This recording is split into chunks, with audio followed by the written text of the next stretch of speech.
Renacast.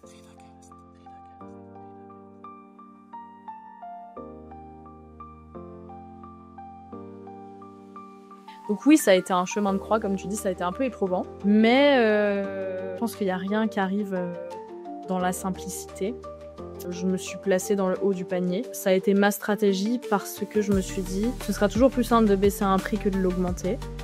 Et si un simple déclic pouvait changer toute votre vie? Bienvenue sur Renacast, le podcast qui explore ce moment clé où tout bascule, où l'envie de créer prend le dessus sur la peur de l'inconnu. Ici, des entrepreneurs, des audacieux, des visionnaires partagent avec vous leur histoire, leurs doutes, leurs succès, et surtout, ce qui les a poussés à tout quitter pour entreprendre. Une idée qui vous trotte en tête, un projet que vous n'osez pas lancer, chaque épisode est là pour vous inspirer et peut-être déclencher votre propre déclic. Abonnez-vous dès maintenant sur votre application de podcast préférée et embarquez avec nous dans l'aventure.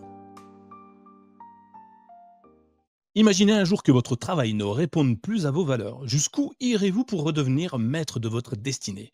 Aujourd'hui, je reçois Manon Montessuy, fondatrice de Nonam, qui a quitté le management hôtelier international pour réinventer la charcuterie artisanale. Un pari hyper audacieux qui montre à quel point il est important de suivre ses envies. Bonjour Manon et bienvenue dans ton épisode de Renacast. Bonjour Nicolas, merci beaucoup pour ton accueil. Eh ben écoute, avec plaisir. Alors, on a déjà échangé un petit peu avant l'enregistrement.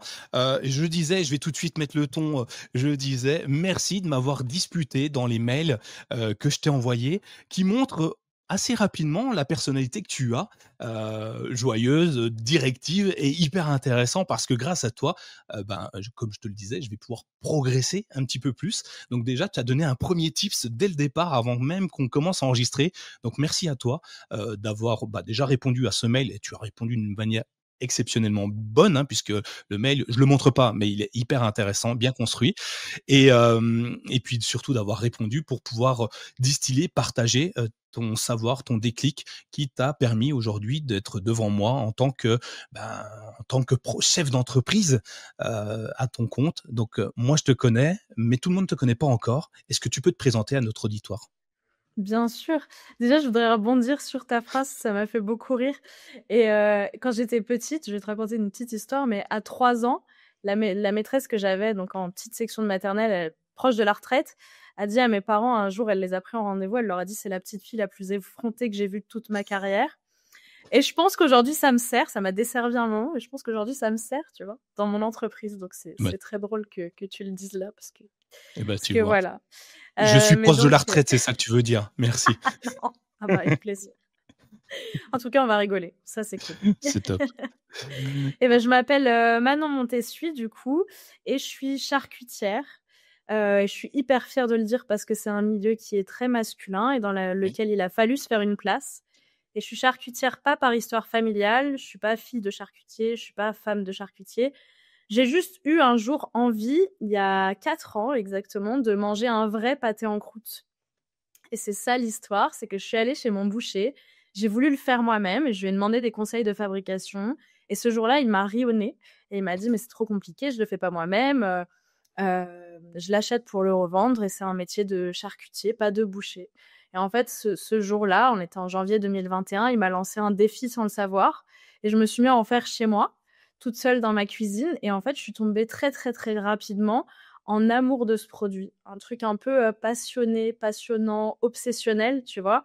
Et je me suis dit: «Comment est-ce que je vais réussir à pouvoir maîtriser le produit, à pouvoir le faire très bien?» Et c'est comme ça que le jour où j'ai dû reprendre le travail, parce qu'à ce moment-là, on est pendant le confinement et je viens du milieu de l'hôtellerie, donc on a fermé pendant très longtemps. On a fermé pendant quasiment 1 an et demi. Et quand j'ai dû reprendre en septembre 2021, au bout d'une semaine, je me suis dit: «Je suis vraiment plus à ma place». Et j'ai démissionné, je suis partie faire un CAP charcuterie traiteur en me disant: «Au moins là, je serai dans mon univers et je me sentirai bien, j'apprendrai quelque chose». J'avais aussi besoin de ça, d'apprendre tout le temps. Et donc je pars en CAP charcuterie traiteur. 6 mois plus tard, je deviens vice-championne de France du pâté en croûte. Voilà, on est toujours dans l'obsession du pâté, de toute façon, ça c'est clair et net. 1 an après, en octobre 2023, je crée l'entreprise, une entreprise qui s'appelle Nonam et qui est dédiée au pâté en croûte pour les professionnels de la restauration. Donc je fabrique des produits qui sont ensuite vendus à des revendeurs Donc, ce fameux boucher à qui j'ai posé la question, qui m'a dit je le fais pas, je l'achète pour le revendre. Typiquement, c'est un de mes clients. Enfin voilà, des traiteurs, des restaurateurs, des cabarets, tout établissement professionnel qui peut revendre les produits. Et voilà, j'ai monté ce laboratoire il y a 1 an et demi. Je suis hyper contente, c'est super fun. Je m'amuse et voilà. Mais écoute, plein de bonnes choses. Alors là, tu te rends compte que tu viens de péter mon conducteur, tu as déjà amené 10 000 questions supplémentaires. Mais bon, c'est bien, c'est génial. Alors, on va revenir aux fondamentaux. Avant d'être aussi vice-championne de France, c'est ça? Vice-championne de France? C'est énorme. En si peu de temps, avant d'être vice-championne de France et de vivre de ta passion, tu travaillais dans l'hôtellerie. Mais c'est pas l'hôtellerie classique. Tu as visité le monde entier quasiment, ou pas loin, tu vas me dire. Et c'est pas un métier de rêve de pouvoir se balader d'un pays à un autre. Et les pays, tu vas m'en citer peut-être quelques-uns, mais franchement, tout le monde veut y aller. C'est vrai, j'ai travaillé dans des beaux endroits. Déjà, j'ai fait mes études à Bruxelles, donc je suis déjà sortie de la région parisienne où j'ai grandi. J'ai travaillé dans un super établissement à Courchevel. On était vraiment dans l'hôtellerie de luxe. Donc c'était un monde complètement à part. C'était un service aussi hyper attentif. Enfin, il y avait quelque chose d'excellent, tu vois. On était vraiment dans l'excellence dans tout ce qu'on faisait et dans le souci du détail. Et j'adorais ça, tu vois, parce que je suis extrêmement perfectionniste. Et du coup, ce milieu-là m'a énormément apporté et appris là-dessus. Et c'est vrai que j'ai fait des beaux pays. J'ai fait Bora Bora notamment, plutôt pas mal. Ah ouais. Le Vietnam, les Maldives, enfin, c'était des endroits plutôt sympas. Mais c'est vrai, par contre, je dois dire que aujourd'hui, je suis en France et je me sens mieux en France parce que je me sens chez moi. Alors, c'est pas le cas de tout le monde. Tu as des gens qui adorent vivre à l'étranger et qui sont très bien là-bas. Mais c'est vrai que je me sentais pas déracinée, mais je sais pas trop comment l'expliquer. En fait, j'avais juste le sentiment d'être chez moi nulle part, tu vois. Quand t'es à l'étranger, t'es un étranger. Et puis quand tu rentres en France, tu vis pas en France. Donc t'es aussi un peu l'expatrié qui revient en France en vacances, mais t'as jamais vraiment chez toi ton appart que tu vas décorer parce que t'es logé, nourri, blanchi par l'hôtel. Enfin, c'est spécial comme vie. J'ai adoré cette vie, mais je suis hyper contente aujourd'hui d'être ici et de construire ma vie en France, clairement. Ouais, c'est top, hein. Effectivement, d'hôtel en hôtel, tu pas ta vie, tu pas ta stabilité, c'est toujours hyper compliqué et certains s'y retrouvent, d'autres non. Ah, je suis plutôt comme toi, pas me retrouver dans un hôtel, je déteste ça, très impersonnel. Mais bon, tu as quand même fait ça quelque temps, tu aimé cette excellence, le souci du détail comme tu dis et ça t'a animé combien de temps tout ça? Ça m'a animée. Écoute, j'ai fini ma licence en 2017 et jusqu'en 2021. OK, donc 4 Voilà, ans. donc assez peu de temps en même temps, en fait. J'ai eu pas mal le temps de voyager quand même, mais c'est vrai que ça a été relativement rapide puisque, en fait, quand j'ai découvert le pâté en croûte, j'avais 25 ans, donc tu vois, j'étais relativement jeune, on va dire. Effectivement. Et donc tu as tout ça, tu reviens du confinement, tu retournes à tes premiers travail, et tu mets combien de temps? Une semaine à te dire que ce n'est plus pour toi, c'est ça? C'est Qu'est-ce qui ça. t'a déclenché cette soudaine, envie de quitter, l'hôtellerie de luxe? Alors en rentrant à Paris, ce que j'ai pas dit, c'est que j'étais plus dans l'hôtellerie de luxe, j'étais dans le B2B. Donc en fait, on était un établissement qui accueillait d'autres entreprises pour la journée ou la demi-journée pour leurs séminaires, conférences, et cetera. OK. J'ai très vite, je me suis rendu compte que j'étais plus à ma place dans le salariat. Ça, je le savais depuis très, très, très longtemps, depuis très jeune déjà. Mais là, je m'en rendais vraiment compte que j'étais vraiment pas alignée et heureuse là-dedans. Donc au bout de 2-3 mois, je l'ai su. Et il y a eu ce truc un jour où, en fait, j'ai voulu, quand je bosse dans une entreprise, je me challenge toujours toute seule parce que l'entreprise en elle-même ne m'apporte pas assez de challenge. Donc je vais me les créer moi-même. C'est un peu bizarre, mais Non, c'est c'est bien. comme ça. Heu, et tu vois, par exemple, quand j'étais en Asie, j'avais créé une formation, pour, tous mes collaborateurs qui travaillaient dans la restauration en service, pour apprendre la prononciation des vins français. Parce que c'est hyper particulier, tu vois, la prononciation du R, par exemple. Et donc j'avais monté une formation vraiment, pour leur apprendre à mieux prononcer les vins. Tu vois, j'avais fait ça vraiment, de façon bénévole. Enfin, c'était pas du tout ce qu'on me demandait à la base dans mon métier. Et puis après, dans cette entreprise, donc en France, j'ai monté un projet pour améliorer la RSE, donc toute la partie développement durable de l'entreprise, avec des petites astuces et des petits trucs qui ne coûtent rien à l'entreprise. Par exemple, très facile. On recevait, comme je t'ai dit, des entreprises à la journée ou à la demi-journée pour leur séminaire, donc ils venaient toujours avec leurs goodies. Ça pouvait être des carnets, des stylos, et tout était logoté au nom de l'entreprise, donc il est impossible pour nous de les garder et de les donner à d'autres entreprises, tu vois, c'est un peu C'est compliqué. difficile. Voilà. Et sauf que nous, on pouvait rien en faire personnellement, tu vois, parce qu'on parle de groupes de centaines de personnes, donc ça fait des quantités assez importantes. Donc on se retrouvait avec des cartons de carnets neufs, de stylos neufs, de crème papier, etc., qu'on gardait dans un stock. Et puis à un moment donné, il y en avait trop, donc on vidait le stock et on jetait. Tout ça. Ok, Tu vois, normal. c'est quand même un peu hallucinant dans un monde où aujourd'hui, tu as des gens qui n'ont pas les moyens de s'acheter un crayon de papier, tu vois. Donc peut-être qu'il y a des solutions. Donc j'avais trouvé une association qui était juste à côté, dans la même rue en plus que l'entreprise, tu vois. Et la dame venait récupérer les cartons. Fallait juste lui envoyer un SMS. Elle venait récupérer les trucs pour les envoyer dans des écoles en Afrique. Et ça nous coûtait rien du tout. C'était un téléphone à contacter, elle venait chercher. Et donc, j'ai mis plein de petites astuces, tu vois, comme ça en place dans un dossier, parce que j'ai proposé l'idée et qu'on m'a dit « Ah, c'est super, écoute, monte un projet, tu nous le présentes dans quelques mois. » Donc, j'ai fait ça, j'ai présenté le projet, et il ne s'est plus jamais rien passé, même pas cette histoire que je t'ai expliquée de stylo que tu donnes à l'association, tu vois. Et là, en fait, la frustration, je pense qu'elle a été tellement grande. Après, il y a eu le confinement, donc un peu tout, c'est un peu, tu vois, mais du coup, pendant le confinement, cette frustration, je pense qu'elle a grandi et je l'ai nourrie et je me suis rendu compte que j'étais plus du tout à ma place dans cette entreprise, qu'on n'avait pas les mêmes valeurs et c'était trop difficile, en fait, d'être dans une entreprise où j'étais pas alignée avec mes valeurs et ça me convenait pas du tout. En plus, on avait des buffets, on jetait des quantités astronomiques de nourriture. Je sortais, on était dans le 2e arrondissement, il y avait des SDF par terre. Tu vois, je me disais, il y a un truc qui colle pas, tu vois. C'était difficile, tu vois.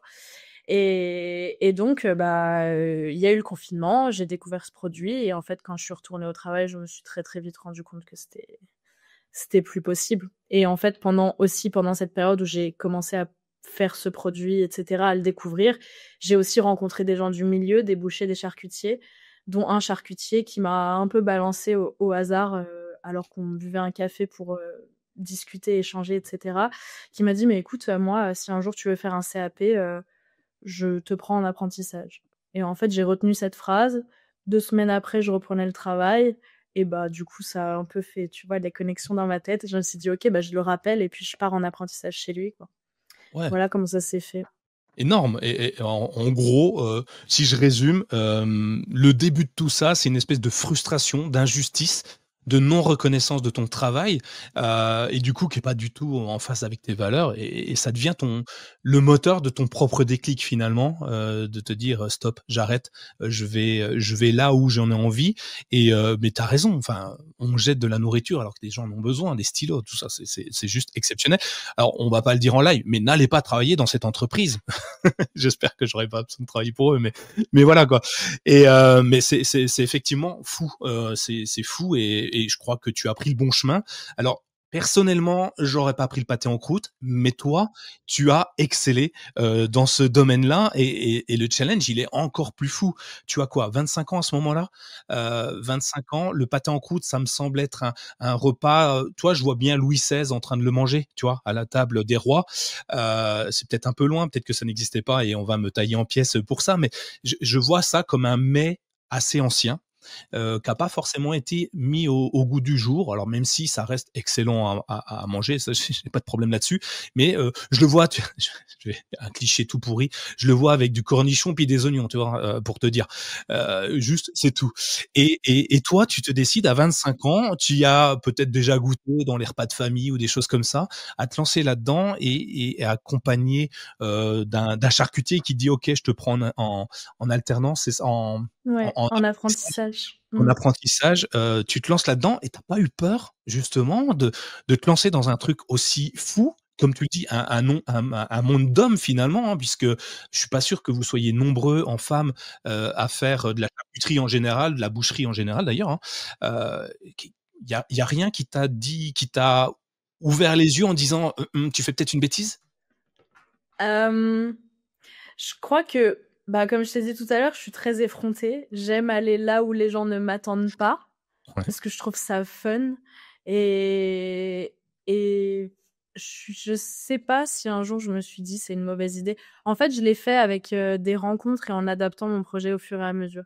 Quand je te dis ça, quand j'ai démissionné, mon idée, c'était de créer des plateaux apéritifs haut de gamme, tu vois? Pour, des services de livraison, toutes les plateformes qu'on connaît aujourd'hui, tu vois? OK. C'était ça mon idée de base, avec des beaux produits que je fais moi-même et cetera.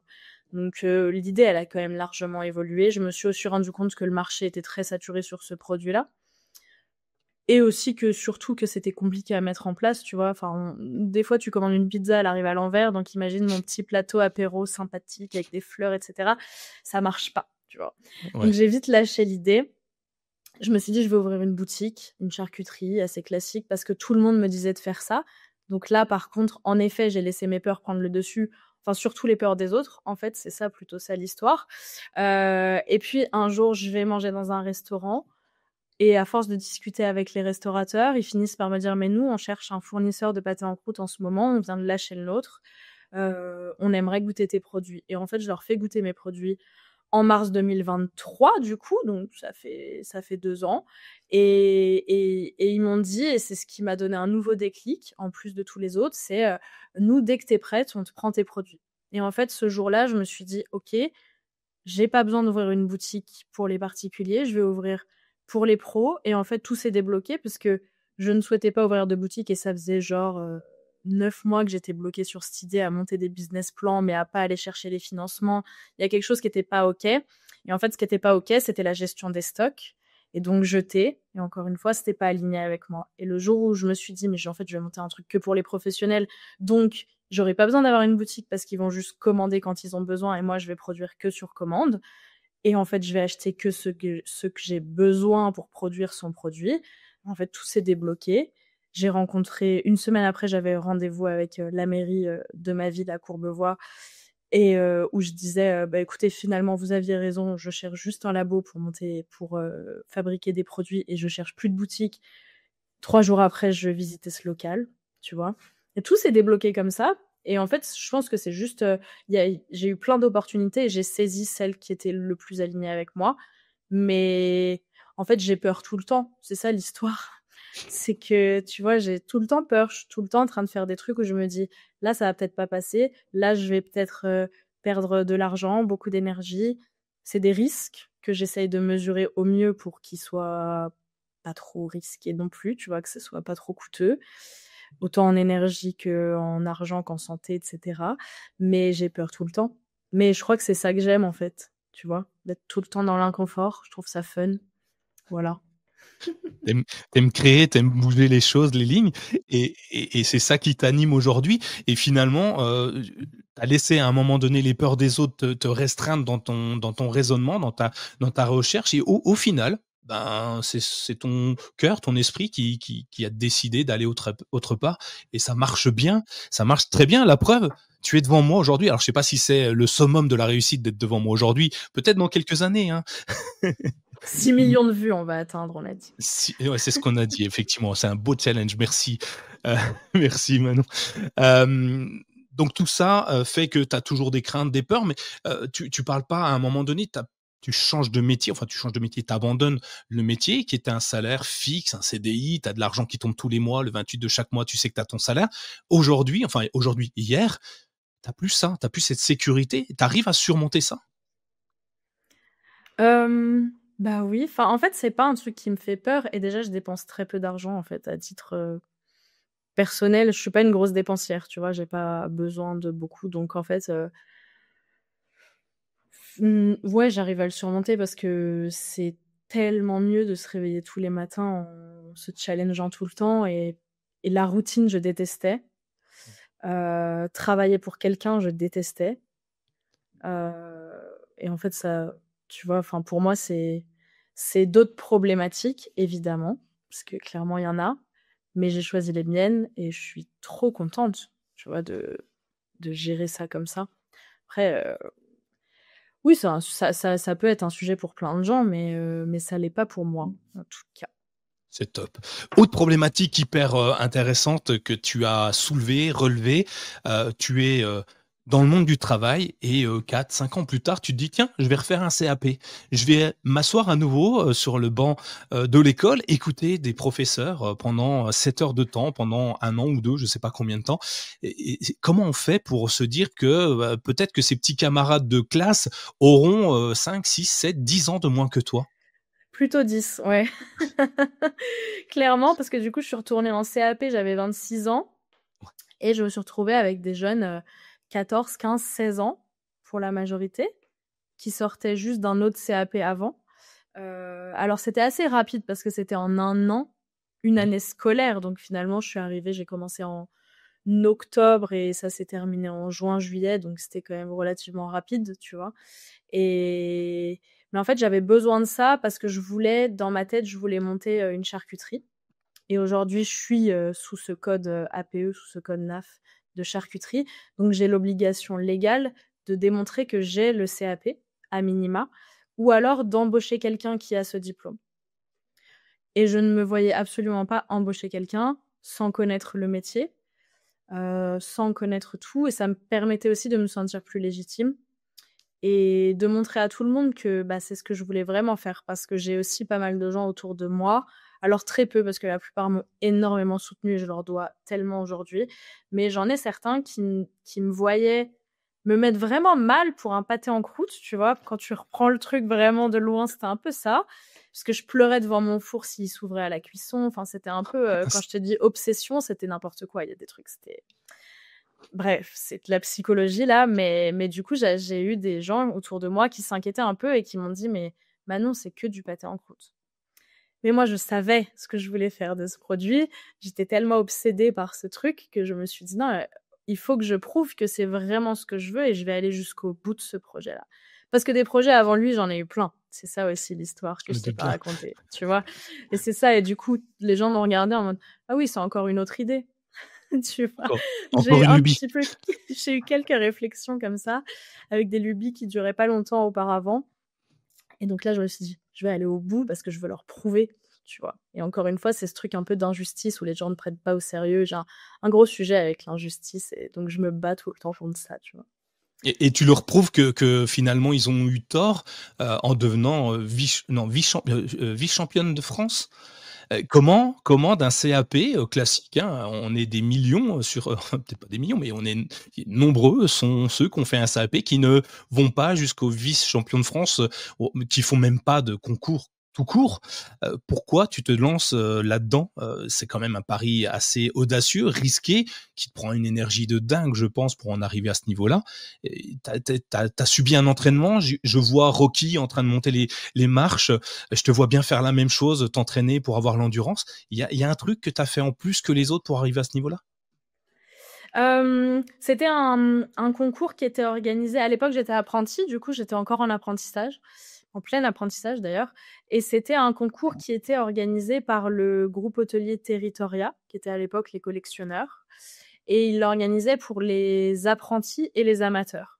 C'était un concours un peu différent des concours pro que tu peux voir, genre le championnat du monde, auquel je n'ai pas le droit de participer parce que je n'ai pas assez d'expérience, il faut 5 ans dans le métier, tu vois? L'année prochaine. Heu, un jour, j'espère. Mais voilà. Mais j'ai perdu le fil du truc là. Comment tu L'entraînement que fais? tu as eu, Ouais. l'entraînement, l'expertise que tu as dû obtenir pour arriver, au niveau où tu es aujourd'hui? J'ai travaillé. C'est tout. En fait, à partir du jour où je me suis dit: «Je veux monter, quelque chose autour de ce produit», je pense que le maximum de temps où je n'ai pas pensé au produit, à l'entreprise que j'allais créer, ou où je n'ai pas travaillé ma technique et où je me suis pas entraînée sur le produit, je pense qu'il y a pas eu plus que 12 heures, en toute sincérité, Une et grosse que nuit, quoi. si je pars en vacances, je peux pas m'empêcher de travailler, tu vois? Et du coup, tu Impossible te pour moi. reposes jamais? Bah, Si, enfin, j'ai pas le sentiment que j'ai besoin de repos. Je m'ennuie en fait. Si tu vois, si je passe 3 heures sans rien faire, c'est horrible pour moi. Je peux pas regarder un film pendant 1 heure et demie, c'est insupportable. Tu vois, je suis obligée de travailler en même temps. Je trouve que c'est une perte de temps. Donc peut-être que ça changera, j'espère, parce qu'en vrai, il faut se reposer, c'est important. Ça, c'est un autre débat. Mais en tout cas, pour le moment, je ressens pas ce besoin. Et donc, ça fait 4 ans maintenant que je travaille sans relâche sur ça.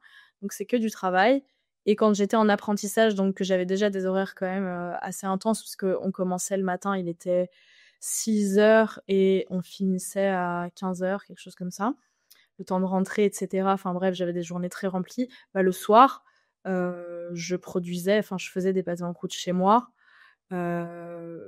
Tu vois, pour m'entraîner, parce que j'avais des amis qui en voulaient, de la famille qui voulait m'en acheter, enfin, tu vois? Et en fait, j'ai fait ça comme ça. Après, j'ai même emprunté des laboratoires d'amis bouchers, boulangers, charcutiers pour fabriquer à côté de mon CAP, donc à côté de mon apprentissage.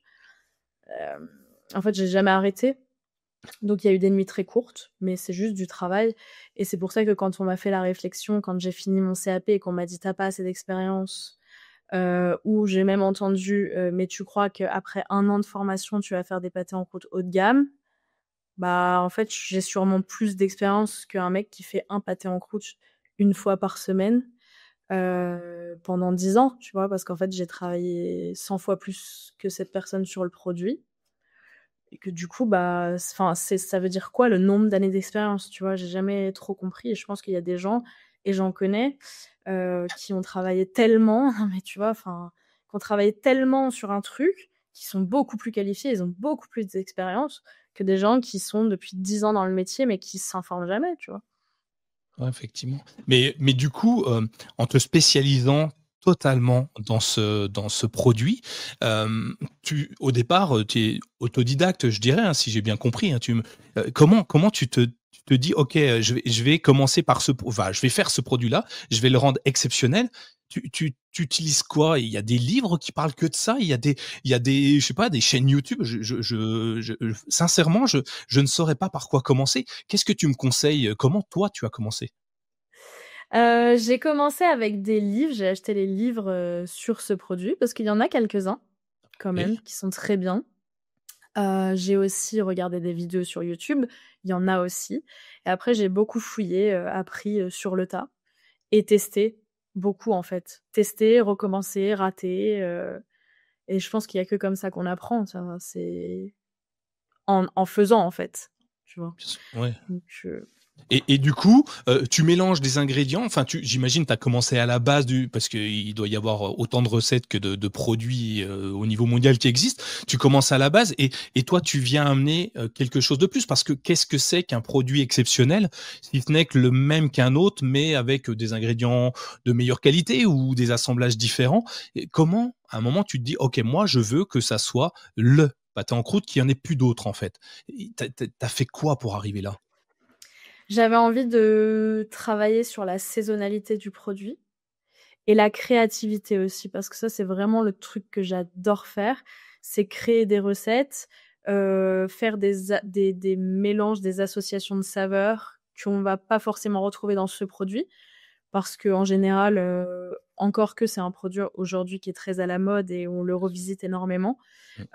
Mais en tout cas, dans la tête de plein de gens, le pâté en croûte, c'est un produit très classique avec, du cochon, du foie de veau ou du foie de volaille, ou enfin, tu vois, un truc, enfin, vraiment des ingrédients de base qui sont hyper classiques, du persil, voilà, tu vois? Il y a pas vraiment de jeu de texture, de produits un peu sympas dedans, de fruits, de légumes rôtis, tu vois? De choses comme ça, et je me suis dit: «Bah, comment est-ce que je peux aligner toutes mes valeurs ensemble?»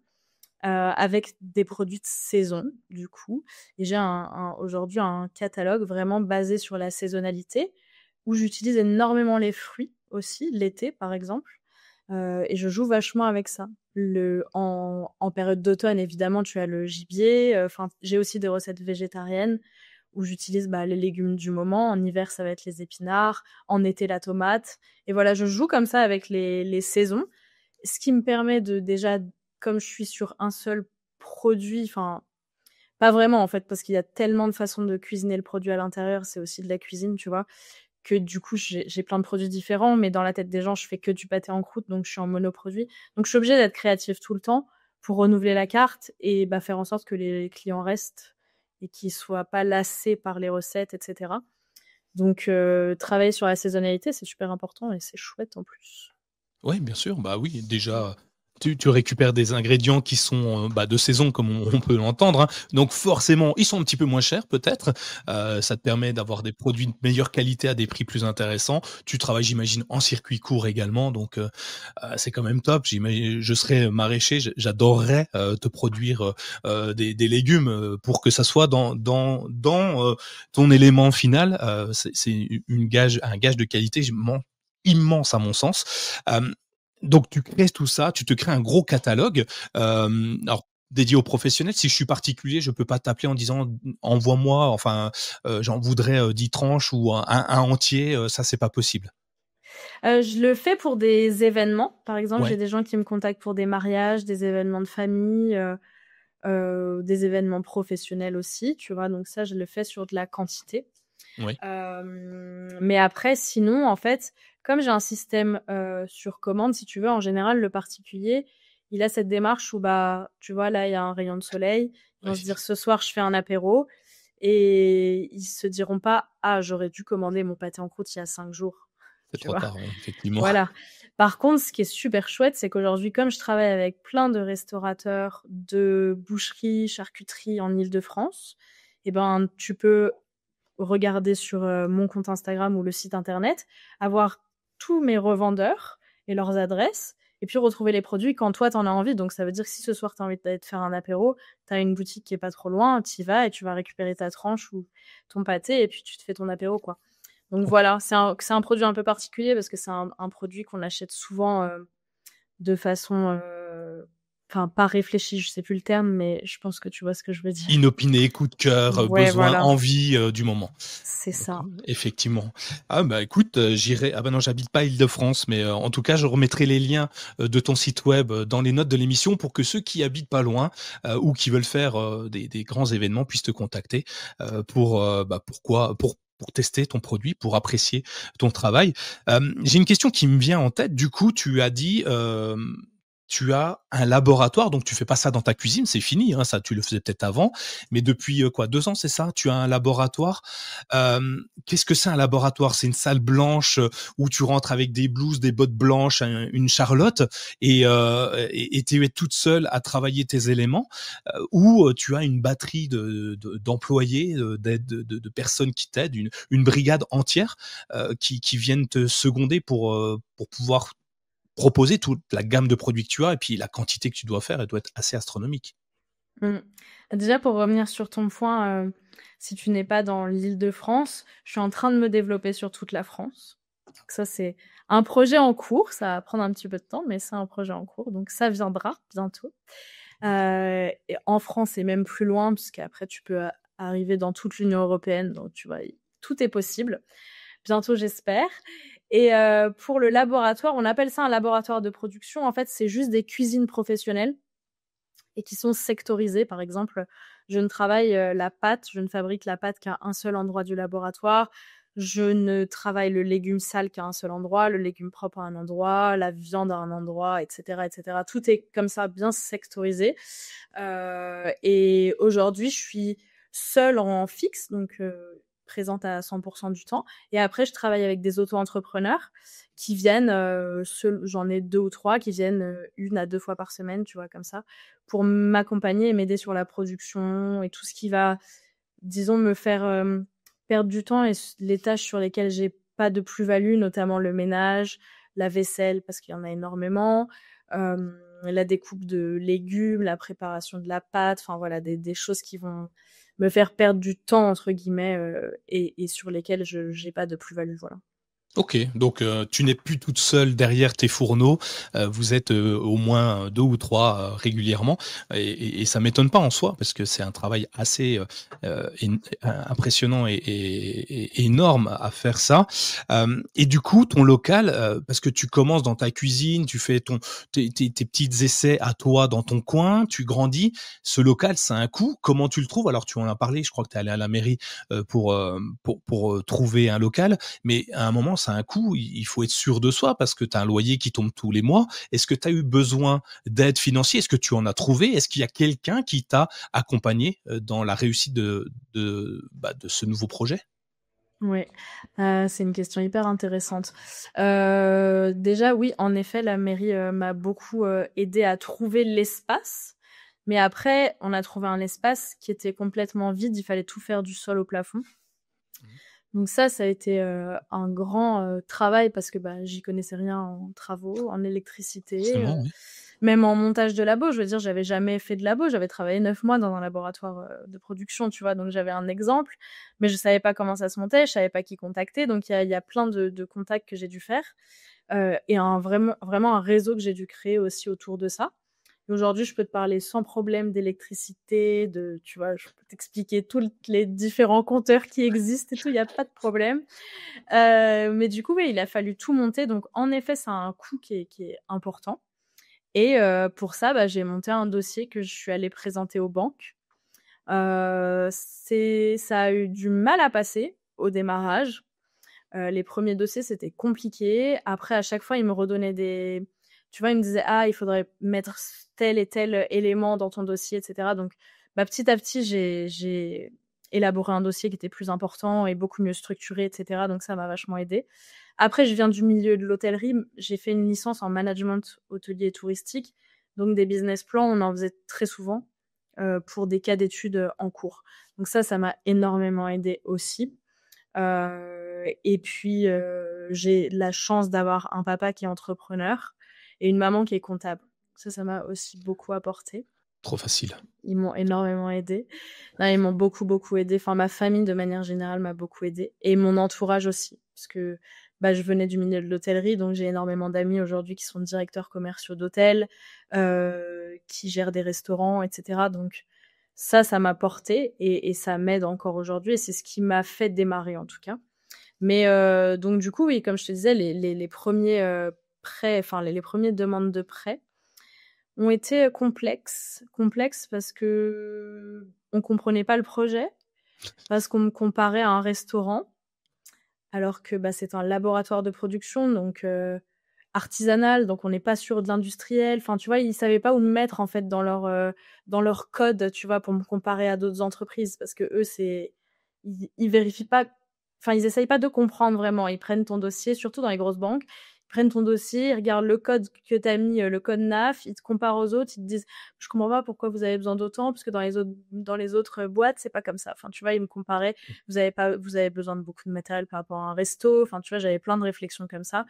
J'ai eu un banquier aussi hyper sexiste qui m'a dit: «Mais vous allez pas en avoir marre de faire du pâté en croûte à un moment donné?» Tu vois, des réflexions un peu bancales comme ça, mais bref. J'ai même eu une réflexion un jour où j'ai un gars qui m'a dit: «Mais alors pour avoir un meilleur dossier, ce que je vous conseille, c'est de rencontrer quelqu'un, de, vivre avec lui dans son appart et comme ça vous payez moins de loyer». Ah ouais, c'est une bonne idée, dis C'était donc. hy C'était hyper lunaire. Franchement, c'était super lunaire et en plus, je pense qu'en fait, tu rencontres aussi les mêmes problématiques que quand tu es une salariée femme. Toutes les réflexions, «Est-ce que vous avez des enfants? Est-ce que vous voulez des enfants?» Tu vois? Comment est-ce que ça va être, pris en compte dans l'avenir, quoi.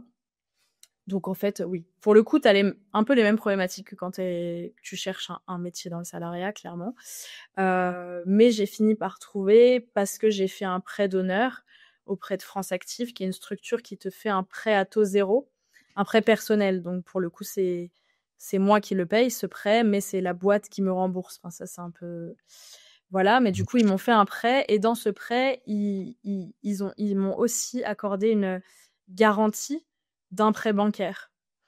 Donc en fait, ce qui a un peu débloqué le truc parce que, bah, comme ma situation personnelle, j'avais pas de patrimoine, tu vois? J'étais encore jeune donc j'avais pas de patrimoine, j'avais pas des centaines de milliers sur mon compte.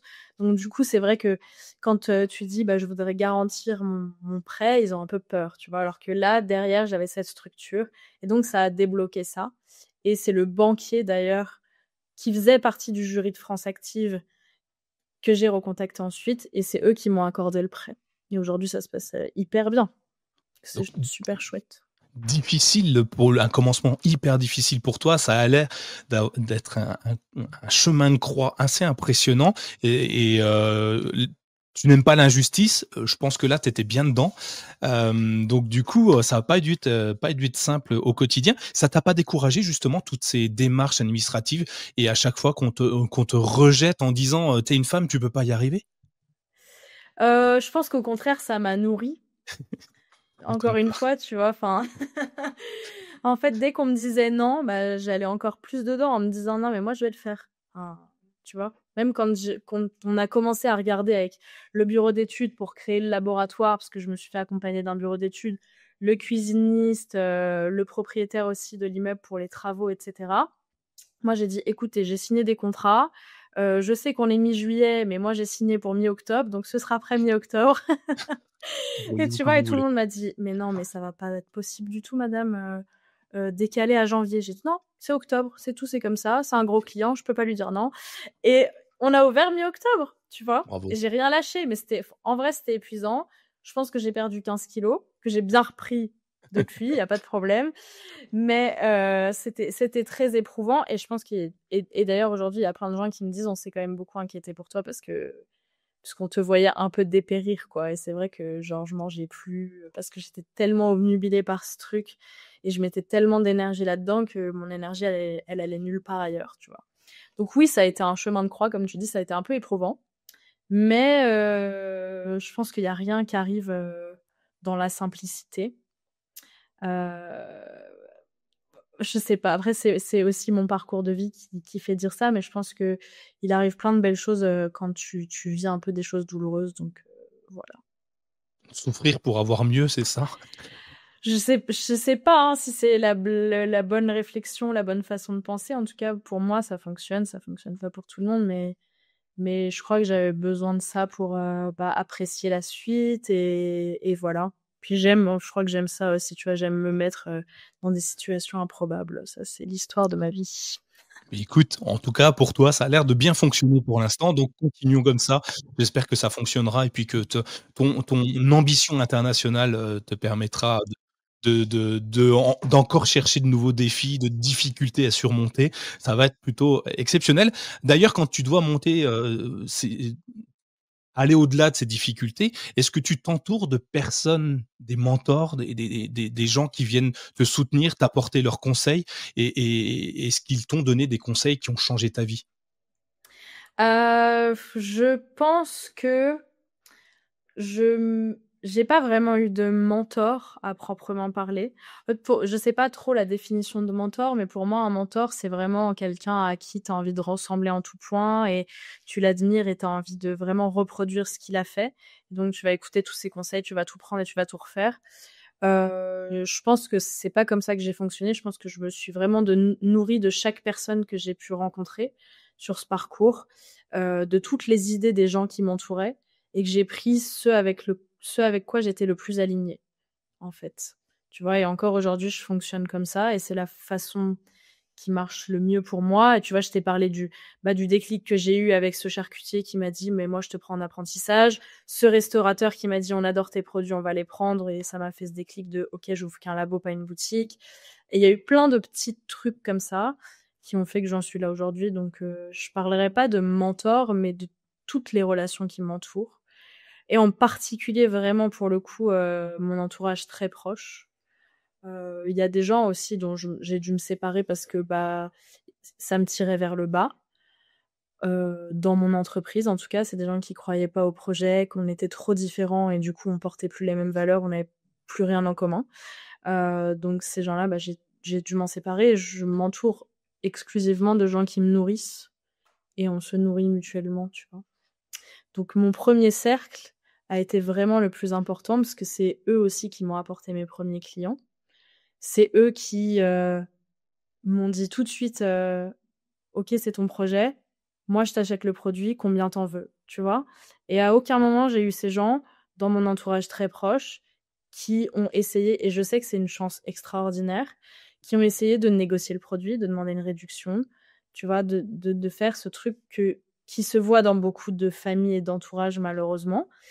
Et j'ai eu cette chance d'avoir des gens autour de moi qui payent le prix des produits, qui n'ont jamais négocié et qui parlent de moi et qui l'offrent à d'autres gens, et tu vois? Et comme ça, et c'est grâce à eux que j'ai pu m'acheter le premier matériel, mon premier hachoir, un nouveau four, un nouveau frigo, enfin, tu vois? Et en fait, ça m'a nourri énormément, je leur dois tellement. Ouais, donc bien s'entourer, une équipe de rêve, pour être bien accompagné. Bon, le premier cercle le plus important puisque c'est celui qui te supporte dans tous les sens du terme, hein, peut-être dans ton cas, peut-être, il faut te cadrer de temps en temps, t'aider à peut-être, comment dire? Débroussailler tout ça pour éviter d'aller, trop dans les excès où tu pleurais devant ton four quand le pâté en croûte, s'abîmait malheureusement. J'imagine les gens être là en disant: «Non mais tu sais, c'est pas grave, tu vas recommencer et le prochain il sera meilleur». Et c'est pas simple, hein, c'est pas simple. Et puis le fait qu'ils t'accompagnent sur l'achat de tes produits, ça c'est une question qui me taraude très souvent. C'est comment, OK, tu as un produit, tu maîtrises ton art, à un moment, comment tu dis: «Il vaut tel prix»? Alors oui, il y a les matières premières, pas de problème, je comprends ça, tu peux pas faire sans ça. Après tu te dis: «Ah, j'aimerais toucher X euros par mois quand même parce que bon, il faut vivre et même si, mais comment on fixe un prix, d'un produit en venant d'à peu près nulle part? Ouais, tu as fait ton CAP, tu as vu un peu les autres, mais le tien, c'est un produit exceptionnel donc j'imagine qu'il est pas accessible au premier venu quand même? Ouais. Alors, tu vois, c'est marrant parce que avant, je pleurais devant mon four, et aujourd'hui, je donne des cours à domicile, donc chez les gens, et je leur Tu explique pleures avec eux. comment gérer ce problème. Non, pas du tout. Justement, en fait, c'est un truc qui arrive très régulièrement, pour plein de raisons différentes, mais ça arrive très souvent. Et donc maintenant, je leur explique comment gérer ce problème que moi, j'ai mis du temps à comprendre, et j'ai mis du temps à trouver la solution, tu vois? Donc aujourd'hui, je suis trop contente de pouvoir l'expliquer aux gens quand ils font du pâté en croûte chez eux, c'est super fun. Voilà, ça c'était le premier point. Et après, pour fixer les prix des produits, franchement, au début, je me suis pas plantée, mais je me suis bien sous-estimée. En fait, j'ai fait des erreurs, encore une fois, c'est toujours pareil, hein, tu fais les erreurs et puis voilà. Heu, Demander un prix, enfin fixer des prix de vente pour un produit, ça n'a jamais été un problème. Quand j'étais petite, je fabriquais des objets en pâte Fimo. Je sais pas si tu vois cette Ouais, pâte à ouais, je vois, modeler que tu faisais qui cuire, durcit. voilà, pour faire des bijoux, des Des porte-clés, et porte-clés. cetera. Et j'en fabriquais, je les vendais dans la cour de l'école, et j'avais un tu vois? Donc, et j'avais pas de problème avec les prix et tout, je fixais mon prix, ça se passait très bien. J'ai vendu aussi des chocolats au sucre pétillant, genre plein de conneries comme ça. J'ai fait plein de trucs comme ça, mais surtout, j'avais mon petit carnet que j'ai encore, où je notais toutes mes charges, donc tous mes achats que j'avais faits, donc de la pâte Fimo, du matériel, et cetera, et les prix de vente avec mon petit carnet client et tout. Donc j'avais vraiment un truc où j'aimais bien faire la commerçante, négocier, vendre des trucs, tu vois? Je trouvais ça marrant, en fait, de pouvoir fabriquer un produit et de le revendre derrière. Pour moi, c'était un vrai jeu, et ça l'est toujours, en fait. Et aujourd'hui, pour fixer mes prix quand j'ai monté l'entreprise, j'ai comparé aux professionnels qui existaient. J'ai regardé les prix de ce qui était sur le marché à l'heure actuelle, et je me suis placée dans le haut du panier. Ça a été ma stratégie parce que je me suis dit: «Ce sera toujours plus simple de baisser un prix que de l'augmenter». Ça, c'est un truc que j'ai appris aussi dans mes études. Et puis surtout, te placer dans le haut du panier, ça te place dans la tête des gens, bah, dans le haut de gamme, quoi. Donc en fait, c'était toute cette démarche-là et toute cette stratégie-là, le fait de faire qu'un seul produit aussi, ça a été ma stratégie. Tout le monde m'a dit que j'allais me planter, que c'était hyper dangereux. Aujourd'hui, ça me place en experte du produit naturellement, et c'est ça qui est assez fou, c'est que, tu vois, il y a des gens, ils connaissent même pas mon prénom, mais ils savent que je fais du pâté en croûte, tu vois? Ouais. Et en fait, le fait de faire un seul truc, bah, les gens s'identifient forcément à ce produit puisque c'est le seul que tu fais. Et tu vois, je fais tout autour de ça. Je fais des ateliers à domicile de pâté en croûte. Je fais des team building pour les entreprises de pâté en croûte.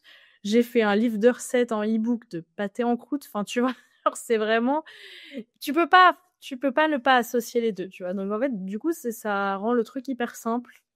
Donc ouais, ça te positionne en experte, peut-être même la seule en France. J'ai regardé, j'ai pas de personnalité, homme-femme confondues, hein, en France qui ressortent plus que toi, sur cet élément-là. En vrai, j'ai pas trouvé. Après, j'ai pas fait, je suis pas Sherlock Holmes, hein, j'ai pas fait 1 milliard de recherches, je t'avoue, mais c'est vrai que tu ressors assez rapidement, en haut de l'affiche et grâce à cette spécialité. Et d'ailleurs, certains me diront, est-ce que c'est pas dangereux de se spécialiser uniquement dans un seul cœur d'activité ou au contraire d'avoir plusieurs cordes à son arc? Tu as bien répondu, hein, a priori non.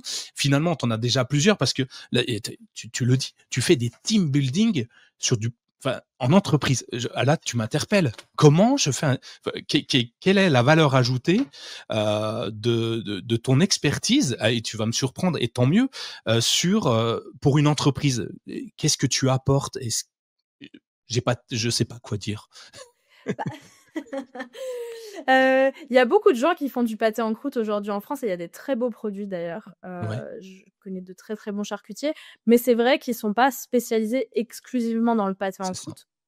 Il y a une personne qui est une autre femme d'ailleurs, et ça c'est super chouette, elle est dans le Perche, qui s'appelle Emeline Aubry, et qui, elle, a eu le droit de participer au championnat du monde parce qu'elle a plus d'expérience que moi.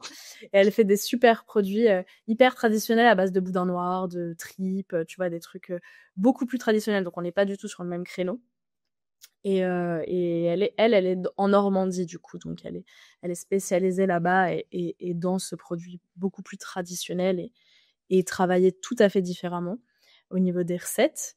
Mais c'est vrai que exclusivement pâté en croûte, t'en as peu, en fait. T'en as vraiment peu. Et en effet, ça peut être dangereux parce qu'évidemment, c'est un produit qui aujourd'hui est à la mode. Est-ce que demain, il le sera? Ça, en fait, personne n'a la réponse, tu vois. Donc, je pense que l'essentiel, c'est de prendre le marché quand il est là, de faire ce que tu as envie de faire. C'est ce que je fais. Je ne le fais pas parce que je me suis dit, oh, il y a un super business à faire, je vais me faire des millions, hein. Clairement, sinon j'aurais choisi autre chose, tu vois, je serais partie dans l'informatique. Parce que c'est beaucoup de temps pour pas tant d'argent que ça, tu vois, non plus.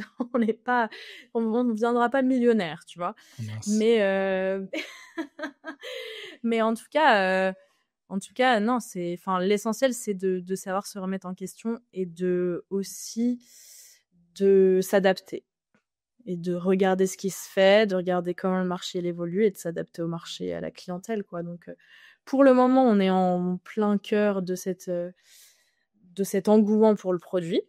Est-ce que ce sera le cas dans 1 an, 2 ans, 3 ans? Je ne sais pas, mais d'ici 1 an, 2 ans, 3 ans, je serai ailleurs, donc c'est pas grave. En fait, aujourd'hui, je m'amuse, demain, je m'amuserai sur autre chose, tu vois, il n'y a pas de problème. Mais pour les team building, c'est hyper intéressant parce que tu as beaucoup d'entreprises qui veulent faire des team building qui sortent de l'ordinaire et donc qui vont se tourner vers des ateliers de cuisine parce que ça te permet d'énormément travailler la cohésion d'équipe, tu vois. Et donc, en tu fait, vends ce projet, et comment tu fais? L'entreprise vient te voir en disant: «On veut faire un team building avec vous, est-ce que vous avez quelque chose à nous proposer?» Ou tu as créé une formation, enfin, je ne sais pas comment on peut ça, et tu vas démarcher les entreprises pour proposer ton atelier?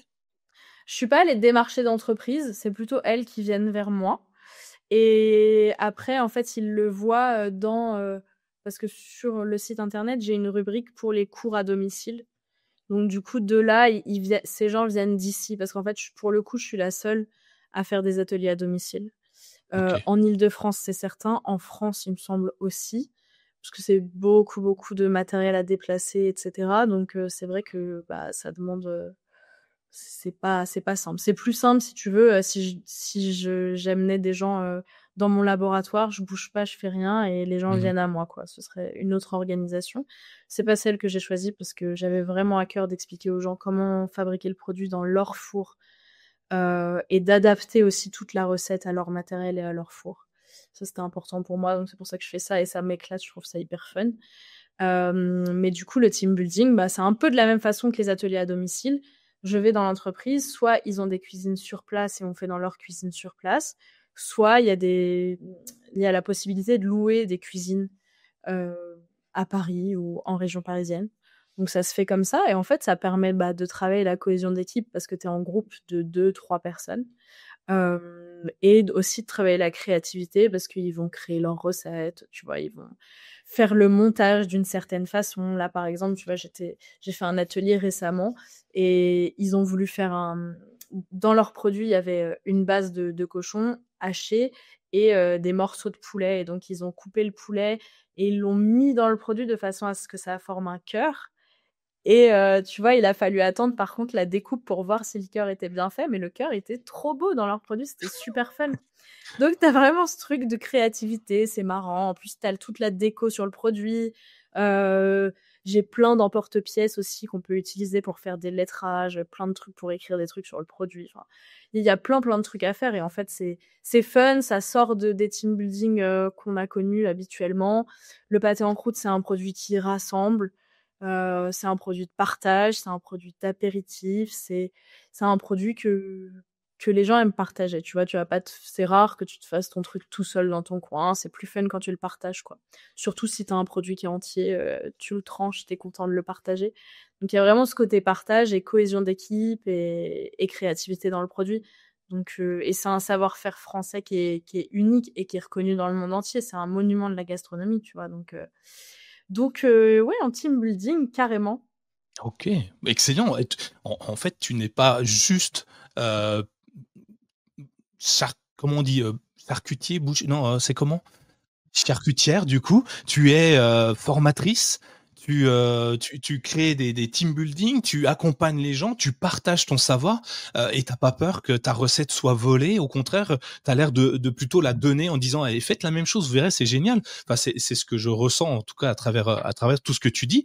D'ailleurs, j'ai regardé un petit peu partout sur les réseaux, hein, parce qu'avant de venir devant toi, j'ai fait mes devoirs un petit peu, et je t'ai vu partager pas mal sur, ton site web évidemment, sur, je crois Insta, LinkedIn, des choses comme ça. Tu partages beaucoup. Est-ce que déjà tu as un canal de prédilection, un qui t'amène encore plus de visibilité et pourquoi tu les utilises, alors que, visiblement tu as plus besoin forcément de communiquer puisque les gens viennent à toi tout seul, pardon? Je dirais que je privilégie Instagram et pour la spontanéité, tu vois? Parce que je fais beaucoup de stories où je montre beaucoup les coulisses, où je montre comment je fabrique le produit, les aventures du jour, les challenges que j'ai eu à relever et cetera. Je suis assez transparente là-dessus, parce que je veux montrer que oui, c'est difficile, mais c'est possible et qu'il faut juste un peu d'énergie et de résilience, tu vois? Ça, c'est voilà. Après, il y a LinkedIn aussi que j'utilise beaucoup, vraiment pour raconter l'histoire, je crois que tu l'as vu, ah ouais, voilà et puis après, il y a le bouche à oreille, ça fonctionne extrêmement bien et ça m'apporte des prospects et des clients qui sont beaucoup plus qualifiés que, si, je les prospectais moi-même à froid. Donc ça, c'est intéressant. Après si, évidemment, même si j'ai quand même des gens qui viennent à moi de bouche à oreille et cetera, j'ai quand même besoin de communiquer en permanence parce que je suis toujours à la recherche de nouveaux clients, tu vois? Pour le Comment coup, tu transformes, comment tu transformes les gens qui viennent d'Instagram, de LinkedIn ou du bouche à oreille en vrais clients? Parce que c'est bien, qu'on vienne vers toi en disant: «Ouais, j'aime bien ce que vous faites». Mais de là, entre aimer et acheter, il y a quand même un pas assez important. c'est vrai. Heu, je pense que le fait de montrer vraiment ce que tu fais, comment tu le fais, avec beaucoup de sincérité, de l'humilité aussi, de dire: «Bah, voilà, je fais des erreurs, il y a des choses que j'ai ratées, il y a des choses que je fais moins bien, je teste, j'apprends aussi et j'ai beaucoup à apprendre de vous et on a beaucoup à apprendre l'un de l'autre».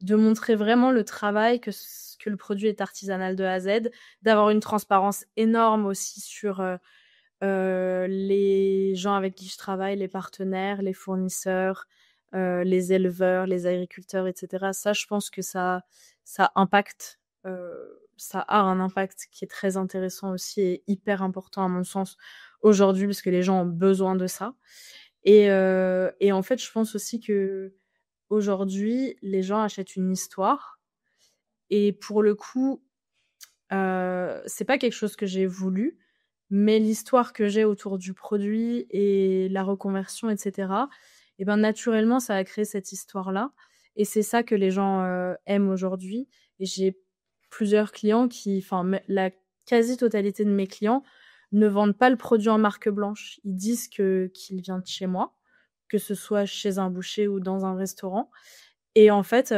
ils adorent raconter l'histoire. Ouais. Tu vois? Parce qu'il y a une vraie histoire derrière, il y a des vraies valeurs. C'est pas juste un produit que les gens achètent, c'est tout ce qu'il y a derrière. C'est l'histoire, c'est l'envie de faire partie de cette aventure du pâté en croûte, tu vois? Fait par une nana, enfin voilà, je pense qu'il y a tout ce truc qui se crée, en fait et c'est très chouette, c'est une belle aventure.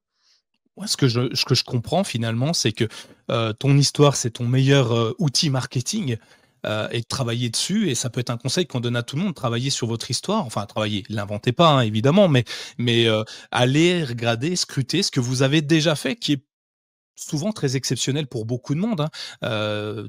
Ton parcours, toi, te paraît peut-être, alors, peut-être plus simple, naturel. Pour d'autres, vu de l'extérieur, c'est exceptionnel, et on est plusieurs centaines de milliers, j'imagine, j'espère en tout cas, à avoir tous fait des actions, qui sortent de l'ordinaire et on communique pas assez dessus. C'est ce que je vais faire. Merci pour le conseil. Moi, je vais en parler plein de fois. Je vais faire des stories sur, j'ai pas grand-chose à dire moi, mais je vais faire plein de stories, heu, Non, et si, en fait, c'est ça le truc, tu as raison, tout le monde a une histoire à raconter sur la façon dont il l'a fait et tout le monde, admire quelqu'un, tu vois? Et moi, j'admire des gens qui sont beaucoup plus hauts que moi et j'ai l'impression d'avoir rien fait, tu vois? Et pour autant, je rencontre des gens qui me disent: «Ah, tu hyper inspirante, c'est incroyable ton histoire» et moi je suis là: «Ouais, OK, super». Tu vois? On n'est pas sur un truc de dingue, tu vois? Pour moi, c'est normal et c'est bête et méchant, tu vois? Mais en fait, il y a des gens que ça impacte, que ça inspire et ça peut leur donner envie de faire la même chose et ça, je trouve que c'est super chouette de pouvoir quand tu peux partager ton histoire et que ça inspire d'autres gens à se lancer et tu vois, il y a pas très longtemps, j'ai un charcutier qui est en Suisse qui fait du pâté en croûte et qui m'a écrit en me disant: «Écoute Manon, je voulais vraiment te remercier parce que, en fait, grâce à toi, à force de regarder ce que tu faisais, de regarder ton Instagram, ta façon dont tu communiques et tout, bah, j'ai décidé de me lancer» et il me dit, et il m'envoie du coup tous les trucs qu'il fait, il me les envoie à moi en premier parce qu'il me dit: «C'est grâce à toi, en fait, tu te rends pas compte, mais vraiment le fait de faire ce que tu fais», je me suis dit: «Bah, si elle peut, pourquoi pas moi?» et en fait, c'est vraiment ça que je veux débloquer dans la tête des gens parce que je pense que j'ai eu besoin aussi de ce modèle-là et que je l'ai pas forcément eu, en me disant: «Bah, c'est pas si compliqué, il y a rien d'inatteignable, il faut juste du travail et au moins tu vis la vie que tu as envie d'avoir, quoi», tu vois? C'est pas, tu vois? C'est toi qui décides de ce que tu veux faire. Évidemment, il y a des épreuves, évidemment, il y a des choses à revoir, évidemment, tu vois? Il y a des challenges à relever et cetera. Mais à la fin, c'est toi qui décides comment tu veux prendre les choses et comment tu veux évoluer, tu vois? Je pense que tout est possible, c'est ça qui est super chouette. Enfin, il faut foncer, quoi. C'est un bon tips à prendre, foncez, heu, finalement. Ayez confiance en vous, arrêtez, de prendre les peurs des autres comme étant les vôtres et essayez et puis, se spécialiser, encore une fois, ton produit fait prête à sourire et tu me disais, je crois avant d'avoir lancé l'enregistrement que ça te permettait de débloquer, d'ouvrir des portes finalement, dans des publics, d'entrepreneurs qui te regardent, qui disent: «Mais qui est cette personne?»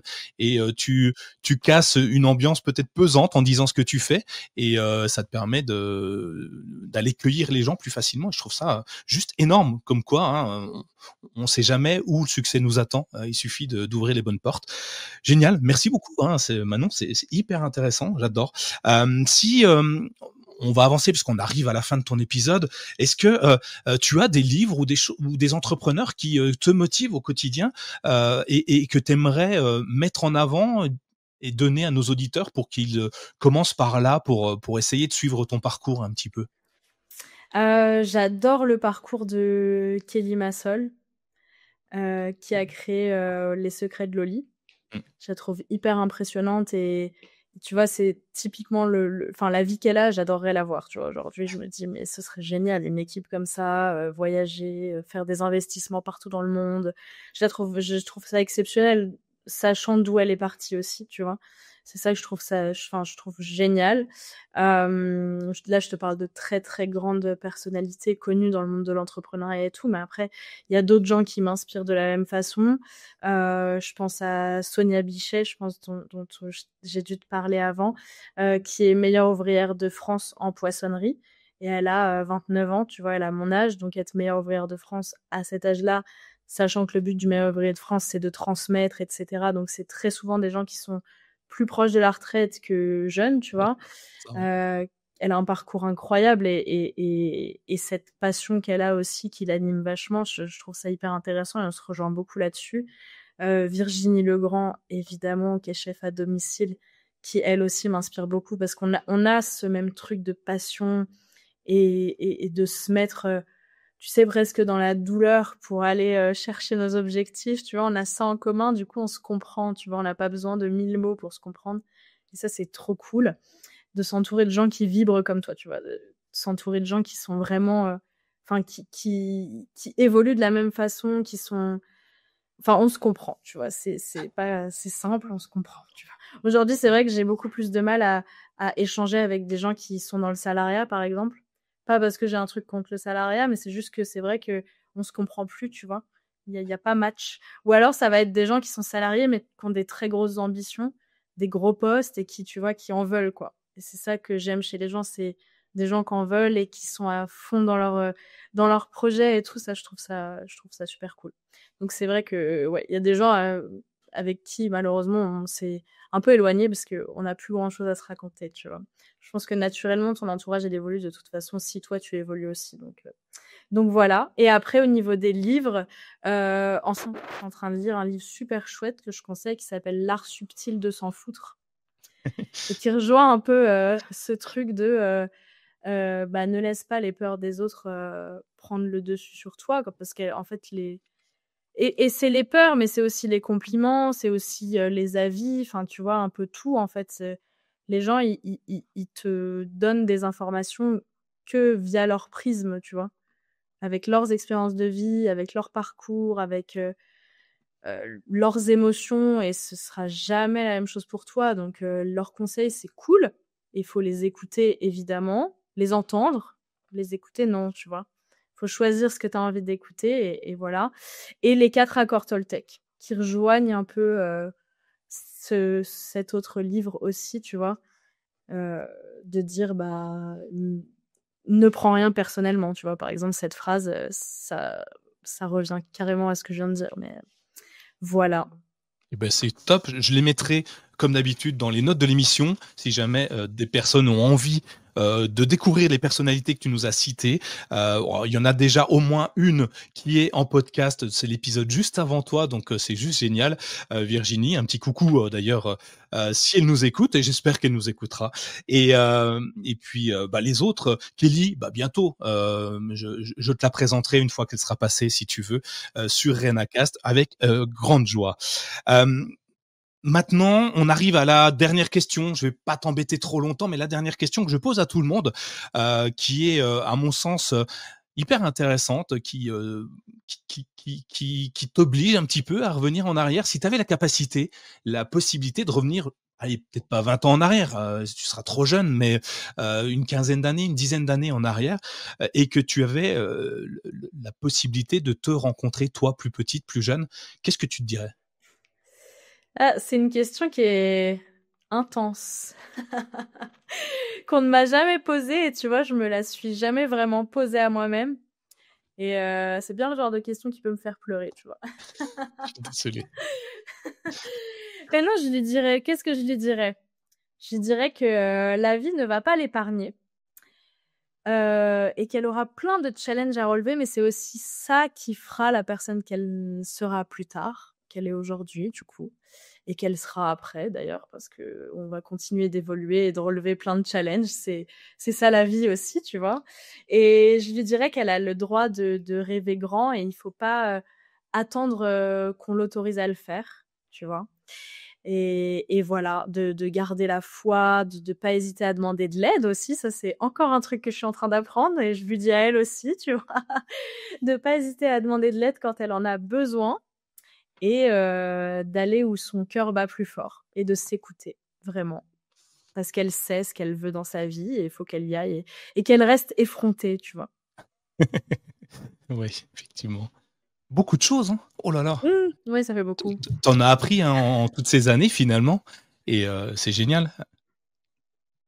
On va, on va clôturer, mais avant, tiens, est-ce que tu aurais un conseil à tous ceux ou celles et ceux, je vais refaire la phrase, est très intéressante, à tous ceux qui souhaiteraient entreprendre et qui auraient, une passion, une envie comme toi de tout changer. Est-ce que tu as 1 ou 2 conseils à leur donner là? Peut-être 4 ou 5, hein, autant que tu veux. Déjà, je pense que c'est hyper important, mais je l'ai déjà dit avant, c'est, pas hésiter à tester, se tromper, c'est OK, recommencer. Il y a personne qui est devenu, champion du monde, mais ça marche dans tout, en fait, les secteurs, tu vois? C'est, dans le sport, dans la cuisine, dans n'importe quel secteur, il y a personne, qui est devenu bon en n'échouant jamais, tu vois? Ça n'existe même pas, en fait. Tu as besoin d'échouer pour comprendre, pour avancer, pour rebondir. C'est trop important. Donc ça, je pense que c'est vraiment important. S'entourer, évidemment aussi, ça reprend un conseil qu'on a dit avant.